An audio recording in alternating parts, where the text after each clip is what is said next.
Hello student, आज हम अपने इस एमके पॉलिटिक्स क्लासेज में बीए, बीएससी, बीकॉम जो सेकेंड सेमेस्टर है उन सभी छात्रों के एडमिट कार्ड पर HND 100 करके दिया है। जो राष्ट्र गौरव का पेपर है जो 27/6/2023 को 12 से 2 बजे के बीच में होगी, जिसमें बीए, बीएससी, बीकॉम सभी बच्चों को यह परीक्षा देना अनिवार्य है।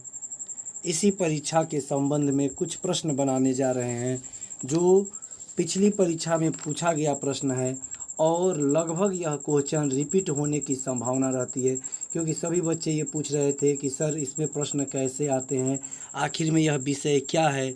तो उसी के संबंध में हम वीडियो बना रहे हैं। तो BA, BSc, BCom second semester के सभी बच्चे इस वीडियो को एक बार ज़रूर देख लेंगे अपना 27 तारीख को एग्ज़ाम देने से पहले, क्योंकि इसमें पास होना अति आवश्यक होता है और इसमें पास होंगे तभी आपका रिजल्ट आता है। तो बच्चों चलिए एक एक प्रश्न को हम देखते चल रहे हैं कि कैसे प्रश्न आते हैं। जैसे इस पर लिखा है ना, राष्ट्र गौरव, पर्यावरण एवं मानवाधिकार, अनिवार्य प्रश्न पत्र। यह इस पर लिखा है कि अनिवार्य प्रश्न पत्र है, ठीक है, जो बीए, बीएससी, बीकॉम सभी के लिए भाग 1, 2 और 3, 4 में भी देना होता है, लेकिन ये परीक्षा आप लोग इसी समय दे दे तो बहुत बढ़िया रहता है। तो चलिए बच्चों प्रश्न देखते हैं। जैसे इसमें पूछा है इंडिका, इंडिका के लेखक कौन है? तो इंडिका के लेखक मेगास्थनीज है, ठीक है। फिर है निम्नलिखित में से कौन हड़प्पा कालीन जगह नहीं है या शहर नहीं है? तो ये बच्चों स्वतः कोह नहीं है, ठीक है। ये देखिए क्या है कि राष्ट्र गौरव यानी हमारा राष्ट्र का क्या क्या गौरव रहा है, इसका मतलब हमको जानना है। इसका प्रश्न परीक्षा कराने का मतलब यही है कि राष्ट्र के क्या क्या गौरव हैं, क्या क्या चीज़ है, मानवाधिकार क्या है, पर्यावरण क्या है, इसी के बारे में जानकारी लेना है, ठीक है बच्चों। तो तीसरा है कि महाराष्ट्र में स्थित अजंता में चट्टानों को काटकर बनाई गई गुफा को किस धर्म से संबंधित है? यानी महाराष्ट्र की जो अजंता की गुफा है वो कौन से धर्म से संबंधित है? तो बच्चों बौद्ध धर्म से संबंधित है, ठीक है। फिर है कि पंजाबी भाषा की लिपि क्या है? जो पंजाब की भाषा है, जैसे हम लोग हिंदी लिखते हैं तो हिंदी की लिपि क्या है? देवनागरी। वैसे ही पंजाबी भाषा की लिपि क्या है? तो वो है गुरुमुखी, ठीक है बच्चों, गुरुमुखी है। फिर है कि सांची का स्तूप, जो सांची का स्तूप है इसका निर्माण किसने कराया था? तो बच्चों इसका निर्माण अशोक ने कराया था। अशोक ने सांची का स्तूप बनवाया था, ठीक है बच्चों। अगला प्रश्न है कि निम्नलिखित में से कौन सा धर्म की पवित्र पुस्तक है? यानी बौद्ध धर्म की पवित्र पुस्तक कौन है? तो ये बच्चों त्रिपिटक है। 6 का ए होगा, ठीक है। फिर है 6 का ए लिख लीजिएगा, यहाँ पर कट जा रहा है बच्चों, 6 का ए होगा। 7वां है दंड व्यवस्था का प्रतिपादन मिलता है। जो दंड व्यवस्था है इसका प्रतिपादन कहाँ पर मिलता है? तो बच्चों 7वां का आंसर होगा सी होगा अर्थशास्त्र में, ठीक है बच्चों। उसके बाद है नचिकेतापख्यान वर्णित है। जो नचिकेतापख्यान ये संस्कृत का एक क्या बोलते हैं ग्रंथ है, जिसको क्या बोलते हैं कि ये ईशोपनिषद में है, ठीक है बच्चों, ईशोपनिषद में है, ठीक है, सॉरी कंठोपनिषद में, ठीक है, कठोपनिषद में। फिर है श्री भागवत पुराण के रचयिता कौन है? तो बच्चों याद रखिएगा महाभारत के रचयिता व्यास हैं, तो वही है भागवत पुराण, ठीक है, व्यास मुनि है, ठीक है। उसके बाद है गौतम बुद्ध किस गणराज्य से संबंधित है? तो गौतम बुद्ध किस राज्य से संबंधित है? तो शाक्य गणराज्य से संबंधित है बच्चों, ठीक है। उसके बाद है नाट्य शास्त्र के प्रणेता, जो नाट्य शास्त्र है उसके प्रणेता कौन है? तो बच्चों 11 का ऑप्शन होगा डी, भरत मुनि, ठीक है। फिर है यहाँ पर लगा लीजिएगा भरत मुनि। फिर है कि निम्नलिखित में से कौन रजतरंगिणी के लेखक है? रजतरंगिणी के लेखक है बच्चों कल्लड़ महाराज, ठीक है। महावीर स्वामी का प्रारंभिक नाम क्या था? तो महावीर स्वामी का प्रारंभिक नाम वर्धमान था, ठीक है। भरहुत स्तूप स्थित है। जो भरहुत स्तूप है वो कहाँ है? मध्य प्रदेश में है। फिर है कि कुल कितने संस्कार होते हैं? तो बच्चों 16 संस्कार पाए जाते हैं, ठीक है। फिर क्या 16 नंबर, पूरा स्थल हड़प्पा स्थित है। जो पूरा स्थल हड़प्पा है वो कहाँ स्थित है? तो वर्तमान में यह पाकिस्तान में स्थित है बच्चों, ठीक है। अगला है कि किस ग्रंथ में 16 महाजनपदों का उल्लेख है? तो ये है अंगुत्तर निकाय। ठीक है। फिर है कोणार्क का सूर्य मंदिर किस प्रदेश में स्थित है? कोणार्क का जो सूर्य मंदिर है वो कहाँ स्थित है? तो बच्चों ये है उड़ीसा में। ठीक है, सी ऑप्शन होगा। बरड़ों का सर्वप्रथम, अगला है कि बरड़ों का सर्वप्रथम उल्लेख किस ग्रंथ में मिलता है? तो बरड़ों का सर्वप्रथम उल्लेख ऋग्वेद में मिलता है। फिर ठीक अगला है रसायन शास्त्र से संबंधित ग्रंथ रसंतनाकर ये क्या है? रसंतनागर लेखक कौन है? तो बच्चों इसके लेखक नागार्जुन है। ठीक है। अगला है 21 नंबर क्वेश्चन, हठ योग संबंधित है। जो हठ योग है वो किससे संबंधित है? ये नाथ पंथ से। 21 का 1 हो जाएगा, नाथ पंथ। ठीक है। उसके बाद है 22 नंबर की पाली गीता कहते हैं। ये पाली गीता धम्मत को कहते हैं।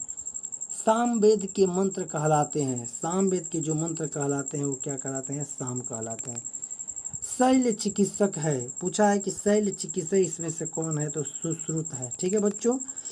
कनिष्ठ के राजवैद्य कौन थे? ये थे चरक। ठीक है, कनिष्ठ के राजवैद्य चरक थे। फिर है 26 नंबर क्वेश्चन, अर्थशास्त्र के रचयिता कौन है? अर्थशास्त्र के रचयिता बच्चों जानते हैं कौटिल्य है। ठीक है। उसके बाद है कि निष्काम कर्मयोग के प्रतिपादन हुआ था। निष्काम कर्मयोग का प्रतिपादन हुआ था कहाँ पर? तो बच्चों गीता में हुआ था। ठीक है। हिंदुस्तानी संगीत का सबसे पुराना घराना है जिसको कहते हैं ग्वालियर घराना। ठीक है। बंगाल में भक्ति आंदोलन के प्रवर्तक हैं, ये है चैतन्य। शिकागो के प्रसिद्ध विश्व धर्म सम्मेलन में भारत का प्रतिनिधित्व किसने किया था? तो ये थे स्वामी विवेकानंद। जानते हैं कि शून्य पर उसने बोला था 24 घंटे के ऊपर। ठीक है। अगला है पुरुषार्थ नहीं है। देखिए पुरुषार्थों की संख्या कितनी होती है? 4। क्या क्या? धर्म अर्थ काम मोक्ष। तो इसमें क्या पूछा है कि पुरुषार्थ इसमें से कौन नहीं है? तो बच्चों धर्म अर्थ काम मोक्ष, काम की जगह पर यहाँ पर कर्म दे दिया है तो यानी कर्म नहीं होगा। ये पूछा है कि कौन नहीं है, यानी कर्म नहीं होगा। फिर है कि 32 नंबर की सम्राट अशोक की पुत्री का क्या नाम था जो धर्म प्रचार के लिए श्रीलंका गई थी? वो थी संघमित्रा। पद्मावत किसकी रचना है? पद्मावत किसकी रचना है? तो मालिक मोहम्मद जैसी की है। महाभारत में कुल कितने पर्व हैं? तो महाभारत में बच्चों 18 पर्व हैं। ठीक है। अगला है विशिष्टाद्वैत के प्रवर्तक हैं। विशिष्टाद्वैत के प्रवर्तक रामानुज हैं। ठीक है बच्चों। अगला है अभिज्ञान शकुंतलम है। जो अभिज्ञान शकुंतलम है वो है क्या? नाटक है कि महाकाव्य है कि खंड काव्य है? तो क्या है? नाटक है बच्चों, याद रखिएगा, नाटक है। फिर है संस्कृत भाषा में लिखा गया अभिलेख है। इसमें से जो जितने भी सभी अभिलेख हैं इसमें से कौन संस्कृत में लिखा गया है? तो बच्चों ये जूनागढ़ का जो अभिलेख था वो लिखा गया था। इंडिका की रचना किसने की थी? यहाँ पर फिर से रिपीट कर दिया, मेगास्थनीज है। ठीक है। उसके बाद है कि महात्मा बुद्ध के बचपन का नाम क्या था? ठीक है, यहाँ महात्मा बुद्ध के बचपन का नाम, तो बच्चों ये क्वेश्चन गलत है क्योंकि महात्मा बुद्ध के बचपन का नाम सिद्धार्थ था और सिद्धार्थ इसमें है नहीं। ठीक है। 40 नंबर क्वेश्चन है संस्कृति शब्द के प्रयुक्त उपसर्ग है। जो संस्कृत शब्द में उपसर्ग है वो क्या है? सम। देखिए स अम के नीचे हलंत लगा है वही होता है। भारत में हरित क्रांति संबंधित है किससे? तो बच्चों इसमें से देखिए गेहूं और चावल से थी, तो इसमें चावल और गेहूं है तो धान भी यहाँ पे हरित क्रांति चावल से है लेकिन चावल नहीं है, इसमें धान दे दिया है तो धान नहीं होगा, और गेहूं उसमें जोड़ दिया जाता है तो हरित क्रांति यहाँ पर गेहूं लगा लीजिएगा। अगर चावल रहता है तो चावल लगा लीजिएगा। भूमंडलीय तापन का कारण है। जो भूमंडलीय तापन है उसके कारण क्या है? तो कार्बन डाइऑक्साइड में कमी। ठीक है बच्चों, कार्बन डाइऑक्साइड में कमी। फिर अगला है महासागरों में जल स्तर वृद्धि का कारण क्या है? तो महासागरों में जल स्तर वृद्धि का कारण क्या है? ध्रुवीय प्रदेशों में बर्फ का पिघलना। ठीक है, ध्रुवीय प्रदेशों में बर्फ का पिघलना। पृथ्वी दिवस कब मनाया जाता है? तो बच्चों 22 अप्रैल को मनाया जाता है। ठीक है। प्रोजेक्ट टाइगर की शुरुआत कब हुई थी? तो ये 1973 में हुई थी। ठीक है, 1973 में प्रोजेक्ट टाइगर की शुरुआत हुई थी। ठीक है। वनों को नष्ट करने का कुप्रभाव पड़ता है। वनों को नष्ट करने से कुप्रभाव पड़ता है मृदा अपवर्तन पर। ठीक है, मृदा अपवर्तन पर पड़ता है। ठीक है। पारिस्थितिकी तंत्र में के स्वपोषी घटक होते हैं। तो बच्चों इसका आंसर हमें पता नहीं है, इसको देख लीजिएगा, क्लियर हमको नहीं है, ठीक है। फिर है कि 48 नंबर क्वेश्चन है कि पारिस्थितिकी तंत्र में ऊर्जा का प्रवाह सदैव होता है। तो बच्चों दिशाहीन होता है, लेकिन इसमें दिशाहीन का ऑप्शन नहीं है, तो इसको भी छोड़ दीजिएगा। अगला है कि ऊर्जा का गैर परंपरागत स्रोत कौन है। तो वह ये सौर विकिरण, जानते ही हैं कि सौर विकिरण क्या होता है। सौर विकिरण एक गैर परंपरागत, मतलब कि सब पूछा कि भाई सब परंपरागत है, यही एक गैर परंपरागत है। जीवों में ऊर्जा का स्थानांतरण होता है, तो इस पर भी नो लिख दीजिएगा, इसका आंसर पता नहीं है। तब तक के लिए आप लोग इस 50 क्वेश्चन को एक बार पढ़ लीजिए, जल्द से जल्द और 50 क्वेश्चन को आप लोग को बना देंगे। 100 क्वेश्चन आप लोग का राष्ट्र गौरव में रहता है। अभी केवल यह राष्ट्र गौरव था, अभी इसमें पर्यावरण और मानवाधिकार से भी प्रश्न रहते हैं। तो पर्यावरण और मानवाधिकार से कैसे प्रश्न बनेंगे, उस मानवाधिकार और पर्यावरण से भी प्रश्न हम आप लोग को जल्द बना देंगे। यहाँ तक आप लोग का राष्ट्र गौरव का था, जो आप लोग के राष्ट्र गौरव के लिए ज़रूरी है, ठीक है। तो पर्यावरण और मानवाधिकार के लिए क्वेश्चन हम जल्द बना देंगे। धन्यवाद बच्चों, ज़्यादा से ज़्यादा इस वीडियो को आप लोग देख लीजिए, लाइक कर दीजिए, शेयर कर दीजिए। जो सब्सक्राइब नहीं किए हैं इसको सब्सक्राइब कर ले। धन्यवाद बच्चों।